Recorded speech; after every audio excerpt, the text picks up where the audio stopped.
Bonjour les CM2, aujourd'hui on va revenir sur ce document, comment la Première Guerre mondiale se termine-t-elle? Alors, document 1 on vous parle de Clémenceau, qui se trouve juste ici.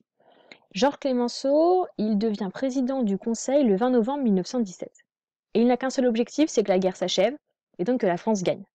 Pour lui, la France, elle doit donc résister le plus longtemps possible, en attendant que les forces américaines ne viennent. Parce que je vous le rappelle, pour l'instant l'Amérique n'est pas encore entrée en guerre, il reste neutre.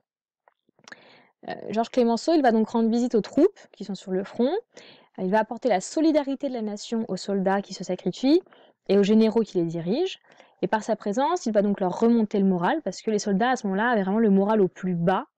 Car en avril 1917, va avoir lieu une bataille sanglante qui entraîne l'épuisement et la lassitude des soldats et donc par conséquent des mutineries, c'est-à-dire que les soldats ils vont se révolter, se rebeller, mais aussi des désertions, c'est-à-dire que les soldats vont abandonner l'armée sans autorisation. Ils vont donc être punis très sévèrement. Et par exemple, il y a eu 629 soldats qui ont été condamnés à mort suite à ces mutineries et à ces désertions. Donc les nombreux déplacements de Clémenceau dans les tranchées pour leur remonter le moral dans cette période difficile, eh ben, ça va le rendre très populaire auprès des poilus.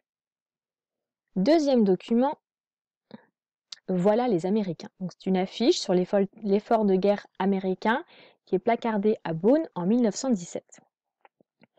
Les États-Unis sont donc entrés en guerre et le président Wilson va signer la déclaration de guerre contre les Allemands le 6 avril 1917. Ils ont longtemps hésité à entrer en guerre, mais l'explosion d'un navire anglais par les Allemands, qui a coûté la vie à des milliers de personnes, ça va les décider à aider leurs alliés. Cette affiche, elle montre l'arrivée donc des Américains dans cette guerre, et le gros titre en rouge, donc voilà les Américains, c'est un élan d'espoir et de victoire pour tout le monde, pour tous les alliés. La gigantesque ombre, juste ici que vous voyez, donc ça représente un Américain, un soldat américain, qui se penche sur un soldat allemand qui lui est accroupi et qui semble apeuré. Donc ça symbolise la puissance, l'arrivée des Américains comme puissance face aux Allemands.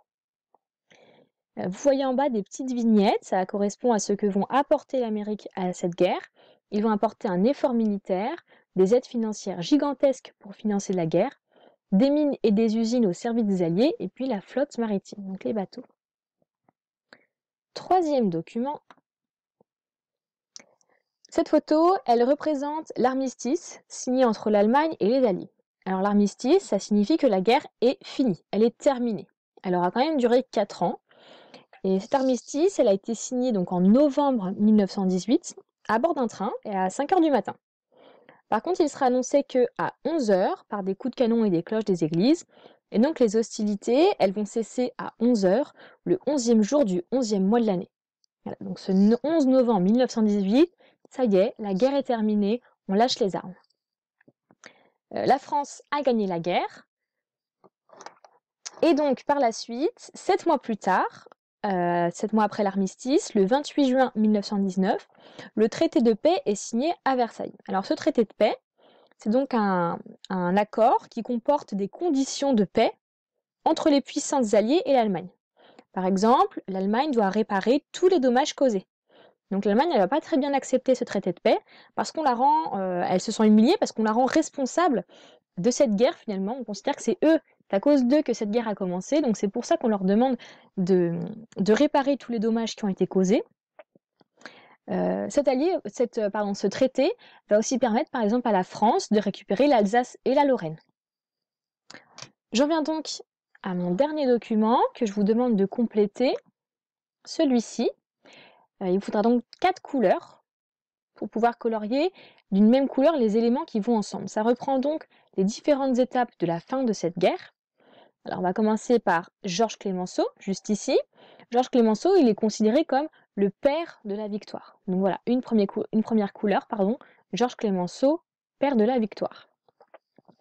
Ensuite, en 1917, cette année-là, elle correspond à l'entrée en guerre des États-Unis. Deuxième couleur. Troisième couleur, le 11 novembre 1918. Cela correspond donc à l'armistice, donc à la fin des combats. Et pour finir, en 1919, 7 mois après l'armistice, il y a eu le traité de Versailles, qui est donc un traité de paix, et qui a permis, entre autres, de récupérer l'Alsace et la Lorraine.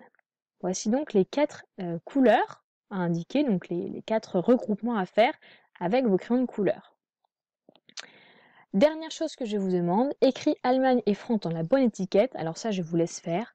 La victoire d'un côté, la défaite de l'autre. Je suis sûre que vous êtes capable de me compléter ces 2 étiquettes tout seul.